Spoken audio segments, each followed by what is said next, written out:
please welcome the 43rd President of the United States, George W. Bush. Thank you. Thank you all for coming. It's very nice of you all to be here on a Sunday afternoon. It's been a thrilling couple of days for Laura and me. Our little girls are in town. I never thought they'd be authors when they were teenagers. I wasn't sure if they were ever going to grow up, but they did, and we're incredibly proud of them. They're contributing women, they're great mothers, and this is their second book, and we thank you for buying it. If you got a little extra money, you might want to buy another copy.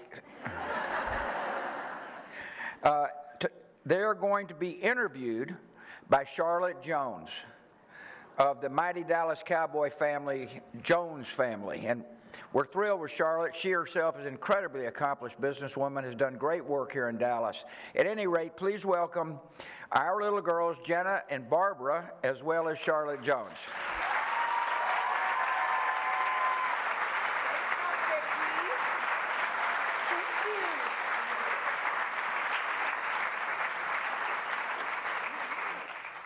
Well, good afternoon.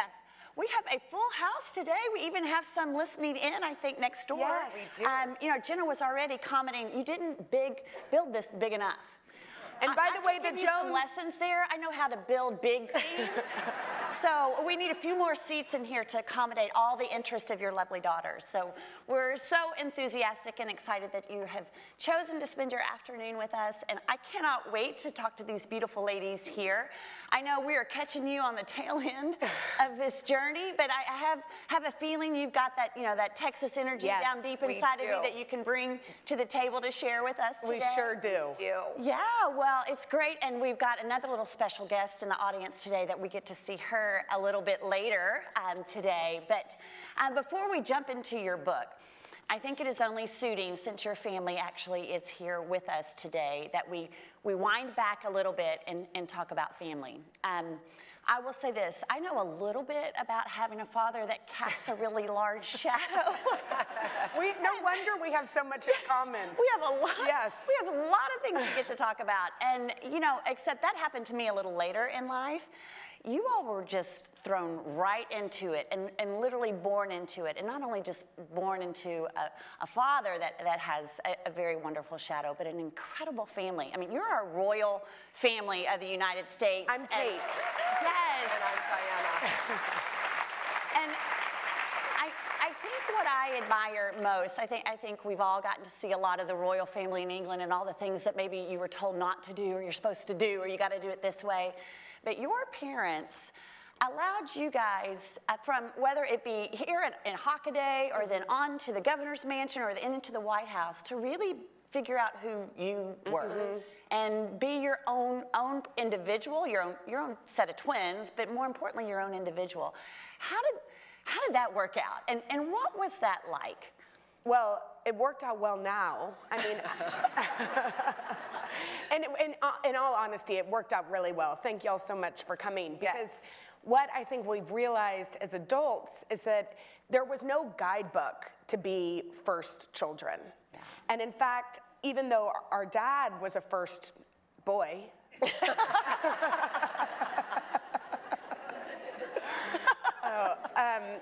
and he knew what to expect in some ways. I think because we were in this transition period of being a freshman in college, we really didn't know what to expect. And when we told our dad, or when our dad told us rather, that he was going to run for president, we cried. We reacted really poorly. Yeah.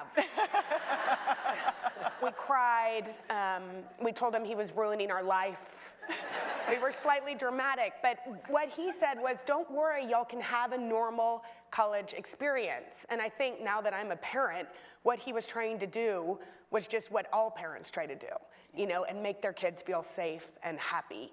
Well, we couldn't really have a normal college experience because, I mean, some of these girls went to college with me. Remember Allison, who gave me a fake ID? That was kind of stupid, you know? Because everybody knew my name wasn't, no, that's not Allison herself. I don't know what happened to Allison. I don't know what happened to Allison. I really liked her, but sort of silly for her to think that. So she's the one who got in trouble for the fake ID, Well, not no. you. Unfortunately, I got in trouble.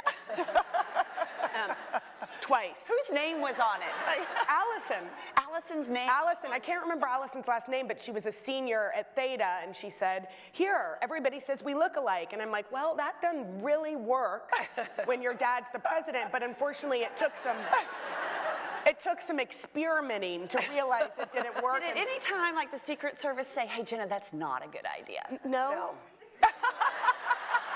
They probably should have, but that's not really their job. And so, what we're trying to say is that we feel so grateful. And I think we should all be this way with our kids, that we allow our kids to fail. I mean, if you read the studies about teenagers now who feel so nervous about every move, where, kids need the space to make mistakes, and our parents allowed us that grace. And why, Mom's laughing hysterically. She's not just laughing, I don't she's think belly laughing. y'all weren't that strict, and we appreciate it. Yes. So how do you think that might influence your parenting style? I mean, do you think, oh gosh, my mom let me do this, I will never let my child do it, because look how I turned out. No, I think well. we feel happy about how we turned out. Yeah. And I think what our parents did is they gave us room to figure out who we are and who we were, which is, like life's great journey is figuring out who you are. And our parents were really generous with us in that they let us travel across. When we were in college and working, they let us know that we could travel with them as long as we kept up with school and work. And so we got to travel across the country. We got to travel across the world with them. I went to 5 continents with my parents. And when you're 18 to 24 and you're trying to figure out who you are and how you fit in the world, that type of exposure is unbelievable. And so I don't think I can, necessarily offer that to my daughter, but I hope that she gets the exposure to meet all sorts of different people and see all sorts of different opportunities and ways to give back so she can figure out what her own unique, fabulous strengths are, which will be different than Jenna's daughter's unique strengths. So as you bring that up, who is the most interesting person that you have met in your journeys with your parents or maybe on your own? I mean, that's a pretty impossible question. We met Bono. We met Bono. We met the Queen of. He was great. Bono actually surprised me for my 40th birthday, and that would never have happened unless he respected my dad so much. Yeah. And he introduced us to us years ago, but I couldn't believe it. I mean, I was completely shocked. And so definitely Bono. He's up there. We met. Not like the Dalai royal Lama or family. something. We met Putin, which was unusual, just given what's going on. But I mean, I would say I didn't meet this person through my dad per se, but I met him because he admired my dad's work. And it's my mentor, his name was, I'm gonna cry. His name was Paul Farmer. He passed away about 4 weeks ago. And I recommend to all of you, if you like to read, which I hope you do since you're at a book event, read a book about him called Mountains Beyond Mountains, because he's responsible for saving about 2 million people's lives. And he could see a future where everyone had access to the dignity that they needed to live a full life.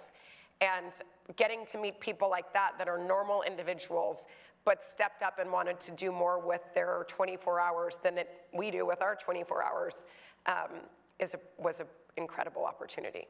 And one of my favorite people that I've ever gotten to meet, and the same thing, I met them through the Today Show, but had really lovely things to say about my dad, and this may be surprising or not, is Maya Angelou, who was commissioned, who wrote a poem right after September 11th. Dad, do you remember that you asked her to write a poem? Vaguely, no. He did. And she wrote a poem and read it at one of the ceremonies post 9/11. But she wrote a memoir about 9 years ago, 10 years ago, when Mila was a baby in my stomach. Mila, are you listening, or you're talking to your grandmother? Okay, she needs to go to the bathroom. Okay. She was a baby in my stomach, and I got to interview Dr. Angelou because she wrote a book called Mom, Me, and Mom, all about her mother and how her mother shaped her. And I know that your mother and our mother shaped us in so many ways. And that was, I got to go to her house in Harlem, and I just wept at her coffee table for hours because it was just such an inspirational conversation. That's amazing. Well, you know, I know we all have read different things from the media or the public that like to characterize you two. One's more shy, one's more wild. Okay. I like that you took a pause there. Oh, that was a fill in the blank. Well, I would love, and I'm sure our audience would love to know, how you characterize yourselves in terms of that. Like, are there any mythbusters out there that we need to know about? Well, first of all, luckily, even though the world compares twins, because I think for some reason twins, and especially since we look so different, I think people think, oh, if one of you is this way, the other one must be the inverse. And that's not really true. I mean, all of you that have sisters, some of our little sisters that are out there, know that you and your sisters have things that are similar and things that are different. And so, walking on the stage, yep. They take after her mother a little bit, but anyway, so, and so I think, you know, even now we're 40. Barbara hosted the Today Show with me on last week. I hope y'all watched it. She was hilarious. But one of the people that we work with said, oh, you're the shyer one. And I can't believe that even at 40, somebody would say that. And what did you say? Well, I said, it's not that I'm shy, it's just sometimes hard to get a word around. So that sort of shows everything. But I mean, Barbara and I have different temperaments in some ways, although we're very similar. We both love to laugh. We love the same things. We love to laugh. I think we take things very lightly. And we have, well, there we are looking really shaking things heavily. Also, you know what I mean? I do want to point out something in that photo that if you look at the top left belt loop of mine, there's a small metal circle where there was a matching fanny pack that went with those shorts. Thank you, Mom. That outfit, yeah, Mom, that outfit really screams. You know, I've realized actually on this book tour, and sorry, Mila, but you're supposed to like let your kids dress themselves, but there's one exhibit A where I've realized I am not going to let my kids dress themselves wherever they want because my mother let me wear and I know I'm wearing yellow now, but. It's right up there.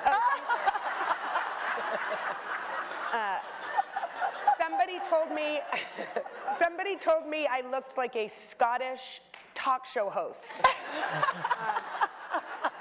But that outfit. Jenna really loves mustard. I do like yellow, but I'm sorry, the kilt with the matching tie to the White House. Like, I think at that stage, she should have just said, you can't wear that, right? You cannot wear that. Back to your room. Yeah, go to your room and put on something more appropriate. But I think she thought that was classic. Great. Your freedom of expression. Yeah, she allowed us to be ourselves. That's so great. Well, if you were to pick out, I know a lot of people, since they're familiar with my parents, they ask about personality traits. And we either, emulate our parents or we got it genetically. A lot of people say, well, I got my passion from my father and I got my compassion from my mother. That's a great combination. Right? It makes for a great combination. So what are some traits that you think, and I'm going to go with the shy one over here. In other words, I'm going to let Barbara speak while we still have time. And why don't you share with us if you had a personality trait from each of your parents? Mm-hmm. That's a great what question. Would that be? Well, I think some of these are aspirational, and I don't know that I have them, and Jenna might say this too, but our mom is incredibly calm. Yeah. Preternaturally calm, which is shocking in certain instances when we try to make So I do think I'm a little more even-keeled as a temperament. Something that I hope I got from my dad is that my dad is really good at just holding the gray area and holding nuance. And my therapist told me that men like to fix things, and Dad does like to fix things, but if you're hurting, he'll just sit with you while you're hurting. And he's not gonna say, don't worry, everything's gonna be better tomorrow. He'll just say, I know you're hurting, that's okay. I'm gonna cry about that too. And Dad just shows up. And so over COVID, Dad had this list of his friends that are single, that were widowed or single men that he knew during COVID, especially in the early days, were by themselves. And he has called them every single morning. Still now, I mean, I think he ran out of things to talk to them about a year ago. But he has called them every single morning since we went into lockdown, just to show up. And I hope that I can be like that. Oh, that's beautiful. Yeah. That's beautiful. I'm like, well, I think in many ways I have my humor from my dad, and probably my grandmother before him.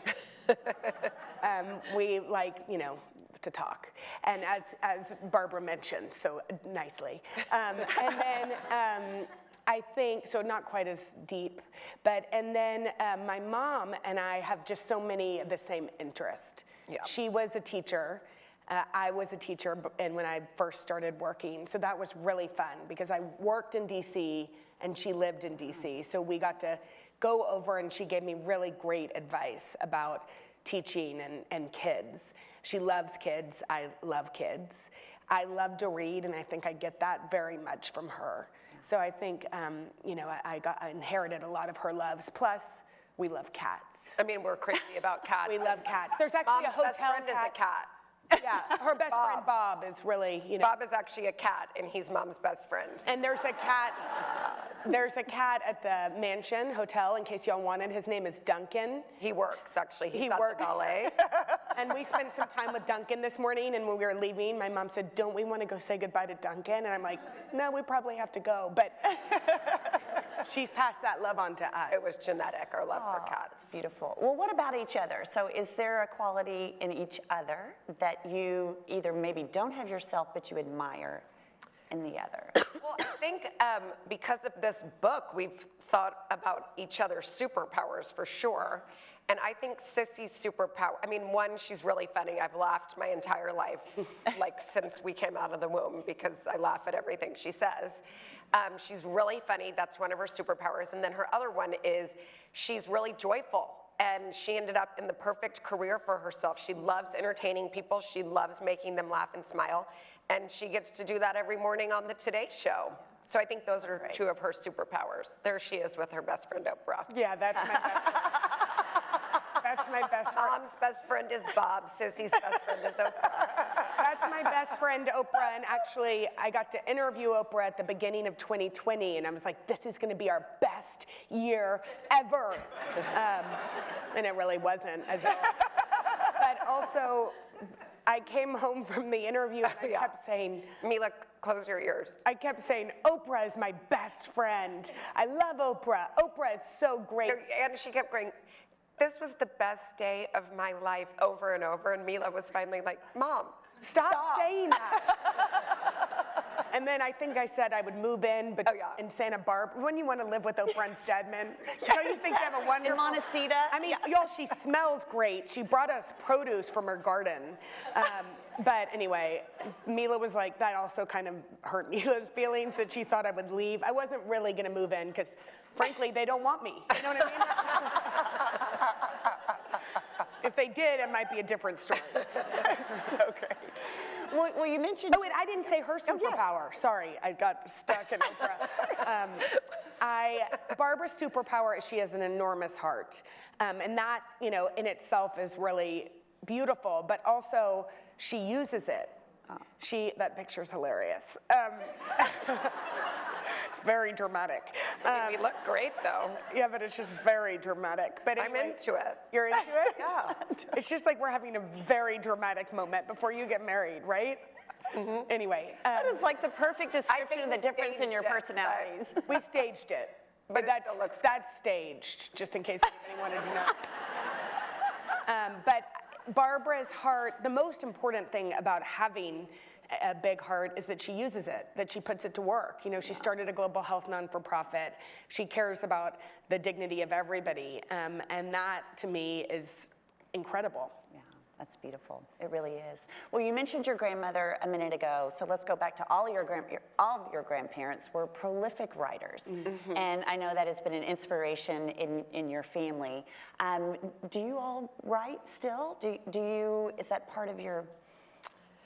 We don't really write, they wrote letters a lot. We don't. No. Hoda actually writes her daughters a letter every single day before work, which I think, you know, because obviously the two of us go to work before. I tried to do it? Yes. Yeah. Yeah. But I forgot to. That's what Mila just said. You tried to do that and then you forgot to. And that's so true. I did it for a week. You're right. You could do it. Anyway, I'd like to go back to that. Mila, did you like getting a letter every morning, or you didn't really care? Your letter said good morning. Yeah, it said good morning. Yeah. Anyway, I think that that's a beautiful. Letter said good morning every single day. Only good morning. Okay, well, sounds like it was It's appreciated. a start. It's a start. Sounds though. like it was appreciated, but I do think that would be a wonderful way to start the day. Yes, me It is. too. I think it's an incredible. Talk about reading to Gamp. Oh, well, Lost this art. was, yes, our grandfather wrote letters all of his life. And at the end of his life, my grandmother had passed away, and for whatever reason, we all thought that he would go first. And so he went to Maine the way that he did every summer, always, with my grandmother, but obviously this time he was by himself. And so I arranged my work so that I could join him, so he wasn't by himself at the beginning before the rest of our family came. And every day he would lie in bed and I would read him the love letters that he had written to my grandmother when he was in World War II, or the letters that he had written to his mom from training before going to World War II. And it was so cute because it showed this totally different side of him where to his mom, he would write, he was worried my grandmother was gonna blow him off.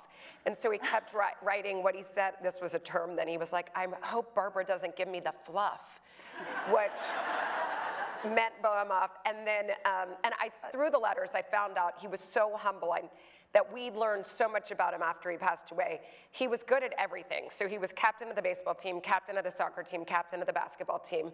We didn't necessarily Even know he played that. soccer. We didn't know he even knew how to play these sports.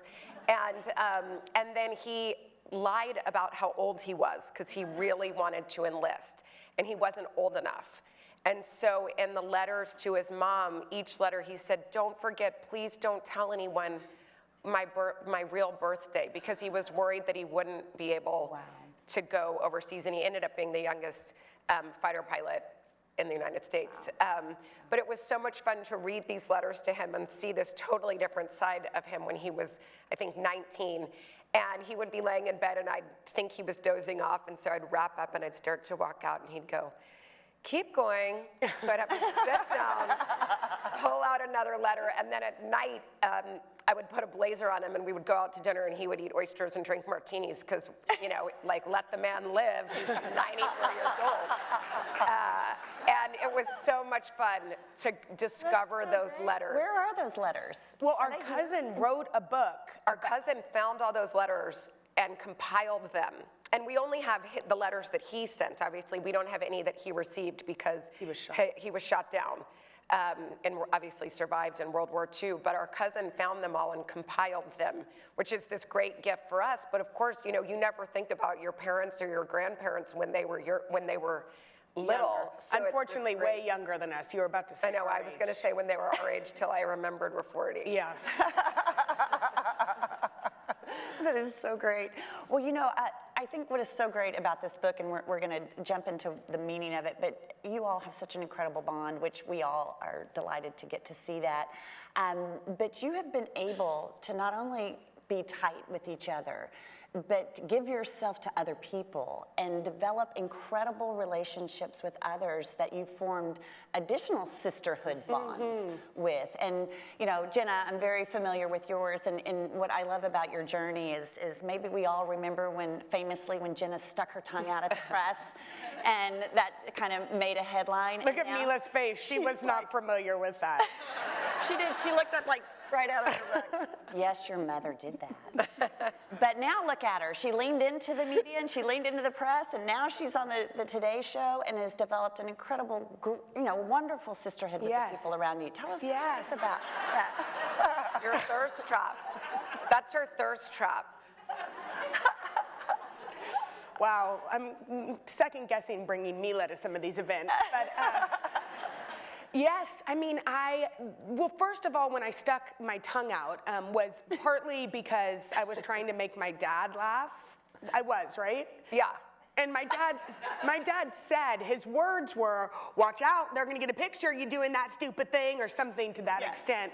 And then I was down at the gym, we were in St. Louis, I think. Yeah. And I was down doing the elliptical and I looked up and it was just a little face with a spotlight around it with my tongue out and I was like, oh no, I better get upstairs before my dad's seen it. And that was sort of a hard thing to break to him, but he didn't care. I mean, I think people made that a very dramatic thing, but we were actually just trying to make him laugh. It somehow included Barbara's stuffed dog, Spiky. Do you remember that? Spiky's a cat, but yes. Fine, stuffed cat, Spiky. Again, we're 40, but she still has her stuffed cat. I don't remember exactly, but the point is, you know. We were on the campaign trail and we were like doing silly things with Spiky to the press and the tongue. Yeah, the tongue got captured. Yeah, that was stupid. But anyway, I guess, yes, I have this incredible sisterhood at work. I really do. And I suggest you all have that if you don't. You know, if you don't have, and I think they do here at the Bush Center, have wonderful women that work here and they really support each other. And it makes work so much fun, but it also makes life possible. I mean, I've been gone this weekend. My husband's home with 3 kids. Savannah he had to play golf today. It was a pressing matter. So Savannah picked up our kids and took them to church. We live a block away. Savannah is also a mutual best friend of Charlotte, so I've gotten to spend some really fun time with Charlotte too, which is such a fun gift. Hoda, you know, blow dries me. She actually taught me to blow dry my armpits. But she's also so much fun, and talk about joyful. Every day she's positive, and we have so much fun together. We go in to do our meetings and we're just talking away, and then they're like, okay, you two need to come down and do television, you know? But that does feel, I can't even believe how grateful I am for that. To work with your best friend. Savannah was filled in for Hoda. Hoda was off this week, and Savannah I was like, you need to wear something that's like you would maybe wear on the weekend. And we were both getting dressed, and it felt like Hardin House. It felt like we were in a dorm room, but then we were headed down to go like do television, and I just can't believe that I get to work with people that I respect and love so very much. That's so great. And Barbara, you joined her as a host. I did on Tuesday. She did a great job, although she did. How was that? How was it? It was really fun. Yeah. It was really fun. We had really amazing people on the show. We had these 2 twins that cook that were amazing, and it was a sister-themed show. And then we got to have this organization that I'm crazy about called Girl Trek, which is the largest nonprofit focused on Black women in the United States.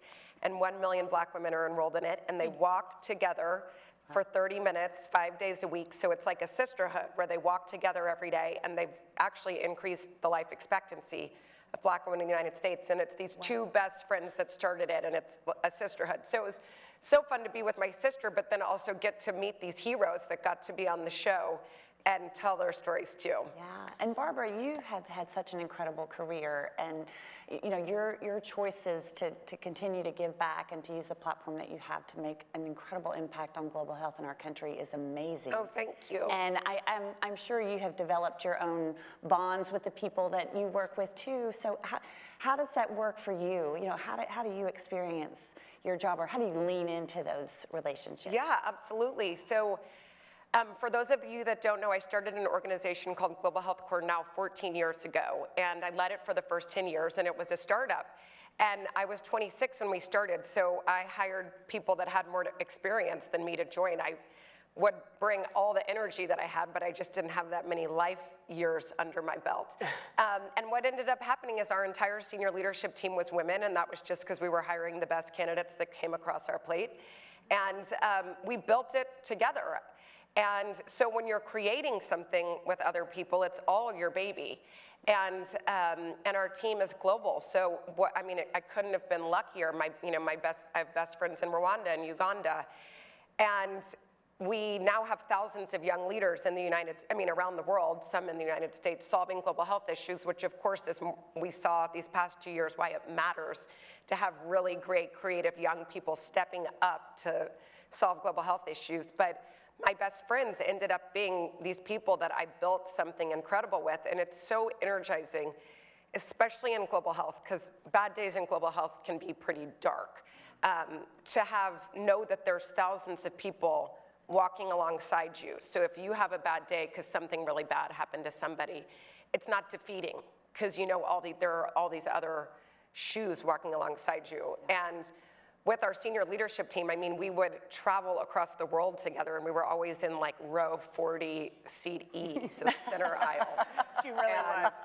It's a long commute to Rwanda. Yeah, it was not a short commute to Rwanda every few weeks, but you want to be next to someone that you can have fun with. And so I ended up sleeping in bunk beds in Rwanda for like 5 years with my colleagues.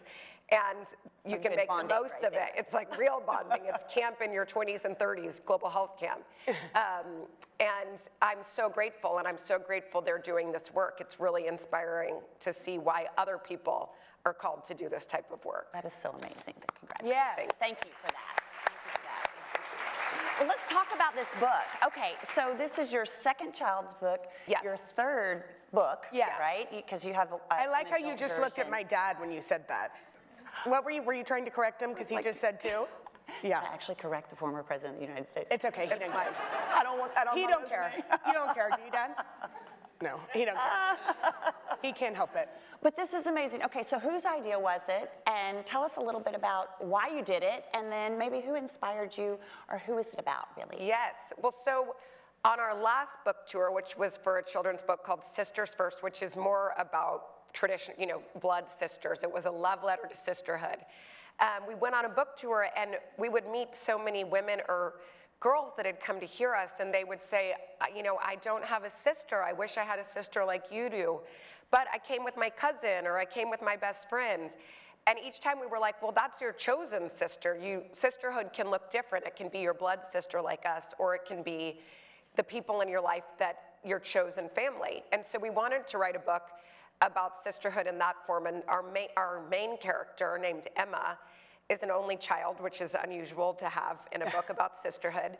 But she's based on our mom, who is an only child. And we realized actually the opposite of being an only child is twins.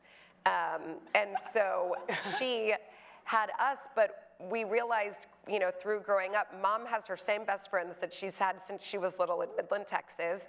They love hiking together. They go to a different national park together each summer still.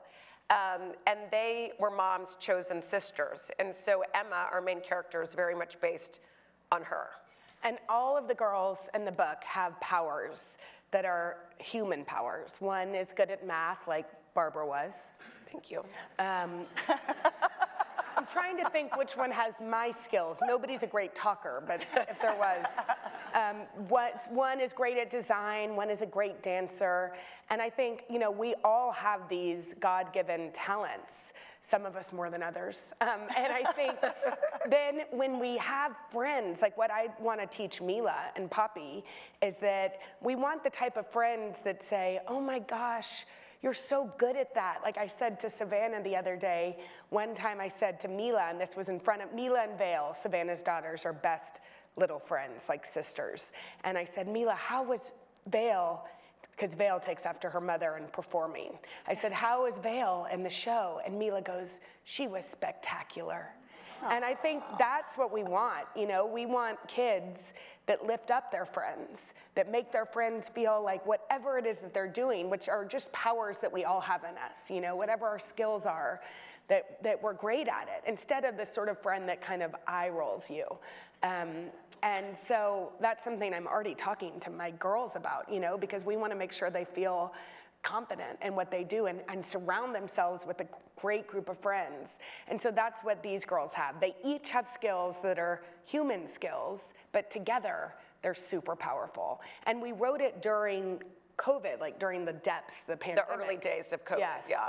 And so these girls not only have skills that together are super, but they use them to make their neighborhood a better place. So this is what you were doing during COVID. Well, when we were locked down. This among other things. Would you like to talk about your COVID experience?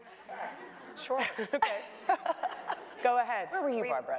We may need to unpack this. We have some therapy that needs to happen here. Okay. And Go we're ahead. so grateful that you're going to facilitate that. Yeah, and thank you for sitting through it. No, really, thank you.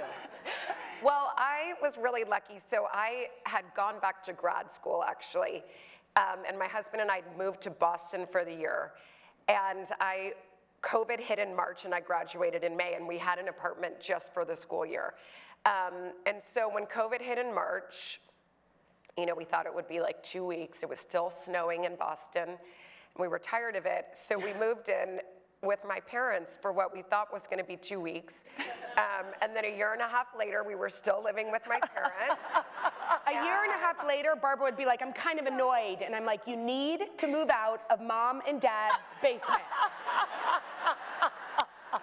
We had a very set routine. We all did our own thing, but we had lunch together. We would, you know, do our own things. I was doing Zoom school or Zoom work. We would meet for lunch every day, then go back. Then we would have dinner every night, and then we would watch typically a murder show after dinner. And COVID lasted so long that we basically watched a version of Law and Order, like the Japanese version, the Norwegian version, the Swedish version, the French version, the Italian version. We found every country's version of Law and Order and watched every season of them. And Craig was with you. And my husband thought it was only going to be for 2 weeks also. But really, actually, he thrived living I with was my gonna parents. say, who feels sorry for them? I don't feel sorry for Meanwhile, myself. I'd like to show Exhibit A of what my COVID looked like. If we can find that picture. This was on the cover of Parents Magazine. And although it looks like everything is really great, first of all, you can tell on my husband's face that this is, I think it's May of 2020. If you could zoom into my face and it But wasn't. you don't need to, whoever's doing the slideshow, but continue. Well, if you could, what you would see is that I had impetigo from changing my son's diaper. No. Impetigo is a very nasty little disease. Right there, everything looks really wonderful, doesn't it? Well, if you could zoom into my toenails. Oh, no. What you would see is that I could have been in the Guinness Book of World Records because unfortunately, where I was, I didn't have a manicurist on staff. If you asked my children what we had for food, for example, I made dinner every night, exactly, because guess who else was around besides me and Henry? Nobody. There was nobody else. I was doing the show from my kitchen and also then going upstairs to do what we call Zoom schooling. So yeah, there might be some bitter feelings. It's get it out. How did that make you feel? A little, they had Keep going. a full staff. A full staff. Everything here looks perfect, but no. Zoom in and you see that it really isn't. Anyway, so I'm sure it was very hard to live with mom and dad for a year. No, I had a wonderful, No, I wonder what the chef was like, because wow, that pasta and it got really tiring. But no, it was fine. And I would have loved a little childcare, for example. But it was great. Barbara, we've got. What? She came in the summer, you're right. She came around July. Thank goodness. Hallelujah. Barbara, I think we still need to work on this. Yeah, we do. There's still a lot in here. I'm going to go to an actual therapist. Yeah. But we appreciate you starting the conversation. No, but actually, Charlotte, since we're speaking of the pandemic, would you like to tell the audience where you were? Well, I took a page out of Barbara's book. And I literally was with my parents, what started out as spring break. So I had a son that was a senior at Highland Park, and then I had another son whose birthday, it was his 25th birthday. And so we went off to spring break down in the Bahamas. And on a yacht? On a yacht. Yes. And I had a boyfriend that was coming in from London, and he was like, there's a pandemic on its way. And we were like, what pandemic? We live in Texas. And so in he comes. And we head out to the Bahamas, and we think we're going for a week of spring break.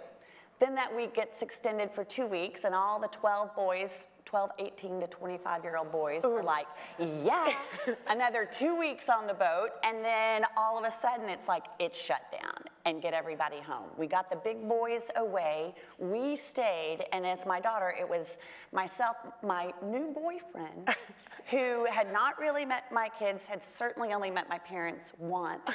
The 1 week trip, as my daughter reminds us, lasted 57 days on a boat. But again, on a boat in the Bahamas. I do not feel sorry for you. But it kind of went something like this, which, by the way, everybody thought Bill Gates was like predicting the pandemic, when really he was on an island down in the Bahamas, like on another island, acting like he was coming in from Seattle to do all these CNN shows. Wasn't. And so we were out there, and it looked like this, as you said, come in for breakfast, or everybody sit around the table and say a little something, and then everybody go back and do their work. My dad would come in and was like, we can't be shut down. We have got to open up this country. We are not built to shut down. We can't do this. And he would have this tirade, like around and around the table. And we'd all just sit there and watch him, and then he'd disappear. And then he'd come back at dinner and go, nobody get off this boat. We're all gonna die. We're gonna die. Oh my God, we're all gonna get COVID. There's no doctor here. And we watched this go on for like 3 days. And my boyfriend was like, is this your dad? Is he always like this? And then we realized that they would go back in and they'd come out and they'd be watching Fox News. Yeah. Open up the country. And then they'd go back, Dr. Fauci said we're gonna die. And so it was crazy. I don't feel sorry for you at all. I guarantee you your toenails did not look like mine. No infant tiger. Okay, that's what I thought. Anyway, let's switch to parenting, because you are a new parent, which is exciting, and I'm sure she is full of parenting advice. That's my nugget. Sweet Cora, Georgia. Now, I don't know about your family or the two of you, but in my family, I have 2 brothers, so I have no sisters. Lots of, that is. She loves to relax in a bathroom. And actually, if you look at the photo with my dad, her face is a perfect circle. Her head is a perfect circumference. Yeah. So cute. Which is so a circle. Yes. Yeah. So I want to ask you about this, because in our family, there's always a competition in our family, but there was a competition for names of who got which name, and of course when it comes to family names. What was the most popular name? Let me guess. Was it Jerry? Okay. So one quick funny story. Okay, so anyway, was it Jerry? So you will love this. So my older brother, we got married to our spouses like 4 months apart, and then the babies like started coming in another like 4 months apart. Boom, boom, boom, off they went. And all of a sudden, here we come down to my 4th child, and my younger brother is like, y'all are taking all the names, because we had family names incorporated into our names and everything. And so my 3rd child, I was living with my parents because we were redoing my house at the time, and it's like you can't have paint fumes, around everything. And I wake up and it's literally on the Super Bowl, and my dad's like, I've got to go to the Super Bowl. Are you having this baby? I'm like, I don't know. I'm like, look, if you go to the Super Bowl, I'll have the baby. If you stay, I won't have the baby. Just that's the way it works. Well, I woke up the morning of the Super Bowl and went into labor, and I told my parents, I think it's coming. My dad beats me to the hospital, to which my mother replied, Jerry, it's, she's not having this without her. We need her to have the baby, so you can go do all you want, but that doesn't make it get here faster. So we get there, he's already organized the suite and everything in there, and I'm sitting in there, and he's like, what's the name of this baby? Yeah. And I was like, well, if it's a boy, it's this. If it's a girl, it's this. And the boy name had a family name on my husband's side, Paxton. And he was like, what do you mean? And I said, well, his name will be, Samuel Paxton Anderson. And he's like, what do you mean, no Jerry? And I'm like, well, we have you have a younger son named Jerry. I think we probably should save that name for him. And he's like, he throws this big old fit. Well, then my husband leaves the room, comes back, the baby's born, it is a boy. And then again, my husband goes out, they come back with the birth certificate. And on the birth certificate, it says, Gerald Samuel Paxton Anderson. Your dad changed the name? Yes. He goes, when did this happen? And I was like, sometime in the middle of labor. He went out and convinced him to change the name. My son's name is Gerald Samuel Paxton Anderson. Wow, Dad, you never inserted yourself that much. Well, Well, I hear, though, that sweet Cora, Georgia, Yes. might be named after a certain Georgia is someone. after a little certain someone right there. Georgia is her name's Cora Georgia Coyne, and Georgia is after my dad and my grandfather, and then my husband is from Georgia, and our first date was in Georgia, so it just felt like a lot of meaning. That is great. But this little queen in her bathrobe, she actually decided to come into the world 6 weeks early. We thought she was going to be born in New York. By this point, I was almost out of my parents' No, she was still living in the basement. I was almost out of. But guess what? Somehow they would move when it was, for example, cold outside in the Northeast where I lived, she'd live in Florida. When it was hot in the Northeast where I lived, she'd moved make to her Maine. way to Maine. I did. I just rode on their coattails the whole time. In the beautiful time of the wildflowers, wise. she'd find herself living in Texas. Yeah. I Is rode she their the coattails. smartest? Yeah, she's smart. I do think it was very strategic. But anyway, I thought Cora was going to be born in New York. I was going to my doctor there. We were moving there when we were moving out of my parents' house. And instead, at 4 in the morning, we were in Maine. I woke up and my water had broken, and it never occurred to us that she would come in Maine. So all of a sudden, we're Googling hospitals nearby. And I hear my husband on the phone, and he's like, I think my wife's in labor. Do you guys do that sort of thing there? And then he asked if the parking was free. He's frugal. And I was like, it doesn't matter. We can pay for it. So we got in the car. Luckily, we made it to the hospital just in time because she was a little tiny woman on a mission to come into this world, and she arrived about 2 hours later. And because she was early, she needed to be in the NICU, so they took her away from me right away and put her in the NICU. And when I went to go visit her in there, on the wall next to her little tiny bassinet, it said the Barbara Bush Children's Hospital, which I had no idea. Obviously, it was named after my grandmother, and so it felt very divine. And she needed to be in the NICU for several weeks, and so but I just knew then that she'd be fine. That's amazing. Oh, that's beautiful. Now, I hear there may be a little nickname for her. Well, my dad actually calls her C. George.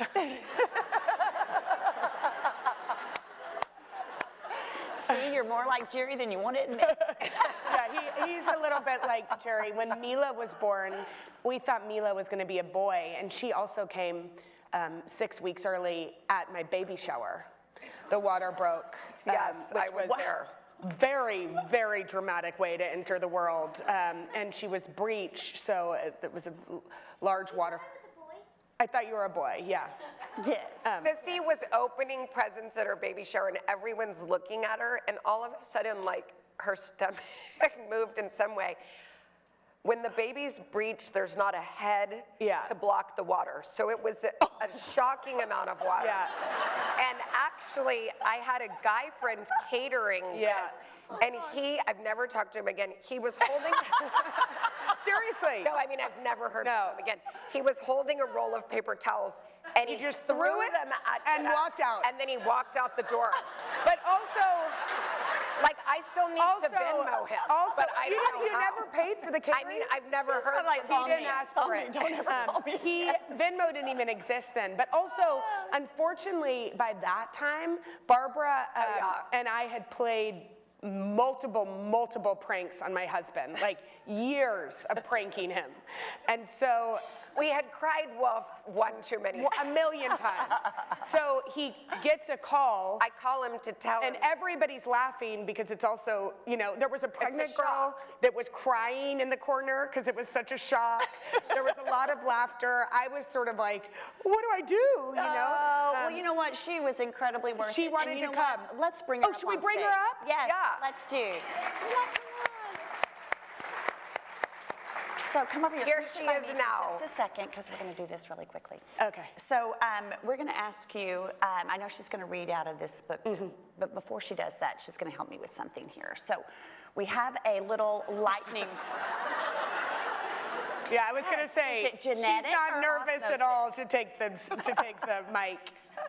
So we're going to do a little lightning round of questions, and so just spurt out the answer that, you know, that comes to mind. Okay.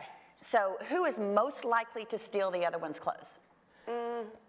Me. You. But yeah, me. Look, I like how kids laughed because that's why you get in fights with your sisters, right? Yes. Okay, go ahead. That's why we got in fights when we were little. Okay. Who's most like your mom? Me. Both of us, I would say. We both have. Auntie Barbara. Okay. Okay. She's probably right. Who's most like your dad? Probably me. Probably Sissy. Yeah. You agree with that? Who's most likely to cover the other? Cover for one's actions. Cover for one's Cover actions. for the other. Me. You've had more practice. Yes. Probably she's right. Can you read that one? Who's most likely to vacuum while the guests are still over? Jenna. Sure. Well, I love to vacuum. I did. I inherited my mother's love of cleaning. I love cleaning products. Windex is the loves best. cleaning. I know it has fumes, but I don't like the organic ones. Anyway, but also, Charlotte asked this because one time I spend a lot of time at Savannah's house, and one time Mike walked out, and I know he was like, why is she back here again? And so all of a sudden, instead of just asking me to leave, he started vacuuming at my feet. Savannah goes, I don't even know he knew where the vacuum was. And I'm like, Mike, would you like me to go? All you have to say is it's time to go. And I left. I love it. Okay. Can you do that? Who's most likely to influence your parents' political views? Have you? Ooh, wow, Charlotte, hard hitting. I think both of us. But Barbara, most, right? I would say me. But I don't know. You can ask them. Dad, did we ever influence your political views? What about now later? What about now? A little. Probably, Yes, he said yes. and probably our mom too. Who's most likely to run office? Have you ever thought of it? Run for office. No. But we actually, now this answer makes us sad. We used to say like in No. unison aggressively. No. But now we actually feel sad because obviously we need incredible people to run for office and smart people that care about others to run for office. Yeah. And maybe some women, And right? like some more women to run Maybe for some office. women. Right, Mila, what about you? Would you ever run for office? Poppy would. Puppy would, okay. Yeah. Okay, last question. Who is most likely to dress up for the Dallas Cowboys cheerleaders? Well, Great, are they there? except Y'all, I'm jealous. are y'all the Dallas Cowboys cheerleaders? We have a few in the Hi, Lexi. I got to dress up as a Dallas Cowboys cheerleader, and do you know that we just gave Kelly Clarkson white boots for her 40th birthday? Yeah, we gave her the cowboy But cheerleader. she, like us, wanted to be Dallas Cowboys cheerleaders, but couldn't do a cartwheel. But Well, your coaches are here Our today. coaches came to my Yes. apartment, y'all, and you should have seen the doormen's faces. They were like, you have some guests? They couldn't believe how beautiful they were, and they actually came down and asked to take a picture, and then my husband somehow made it home from work early as well. Well, Barbara, we know you Barbara. probably would never dress up as a Dallas Cowboys Oh cheerleader. my gosh, but all I've ever wanted to be is a cheerleader, but I have a but- feeling this is But we know who's someone who would. Oh. Oh my gosh, is this my dream come true? Yes. A nugget! So cute. Oh my gosh. Can you ladies start training her now? She's only 6 months old, and she doesn't have your physique quite yet, but she will. So cute. Thank But if you, she's Kelsey. lucky, she will. This is adorable. Well, this is my dream come true. I know. So fun. Barbara's going to put all of her broken dreams on her child, just like I will. She can talk on this stage in the future about that too. Yes, yes. Well, you all have been an incredible audience. We want to thank you for that. But Mila is going to close us out with a little reading of her own from this wonderful children's book.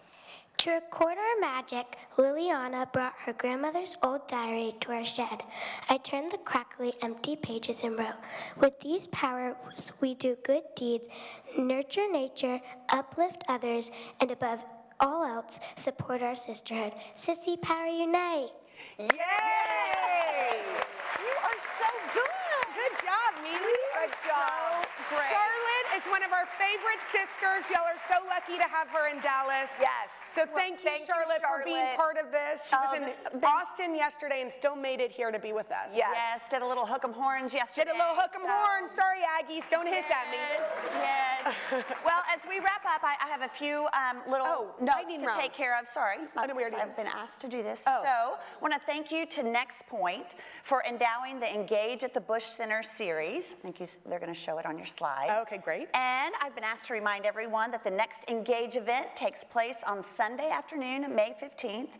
It's the annual Laura Bush Book Club program. Another noted children's book author takes the stage, Rhoda Ahmed. Oh, that's great, Mom. Good job. Yeah. It's an event about celebrating big dreams and the kids who have them. Rhoda will read from her book, May Among the Stars, which tells the incredible story of Mae Jemison, whose curiosity and determination as a child led her to become the first Black woman to travel into space. Yeah, she's Wow. amazing. So there will be activities for kids. There'll be activities for kids? Kids are free. Oh. Activities for kids. Samantha Davies will be here to tell you about the weather. And everyone here today, I get to be like, everyone here today can use the code on the screen to get a 20% discount. And that is a great deal. Yes.